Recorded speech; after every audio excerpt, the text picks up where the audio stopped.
Ar gyfer yr arbrawf hyn, bydd ei angen arnoch chi beaker 250 cm3, un grystal o bodasiwm manganêd, uwb gwydr 10 cm3, trybedd a rhywllen, mat gwrth-wres, llosgydd bensen a gefel.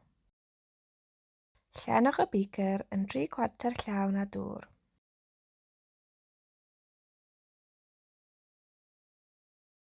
Defnyddiwch efel i gosod grystal unigol o bodasiwm manganêd a'i ollwng yn ofalus drwy'r tiwb gwydr i un ochr o waelod y beaker.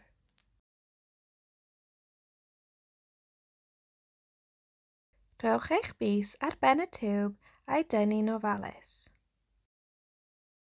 Cynnwch eich osgydd bensen yn ddigon pell oddi wrth y cyfarpar. Defnyddiwch y tap nwy i gael y fflam glas lleiaf posibl. Rhowch y fflam bensen bach yn union islaw'r grystal a chofnodwch eich arsylwadau.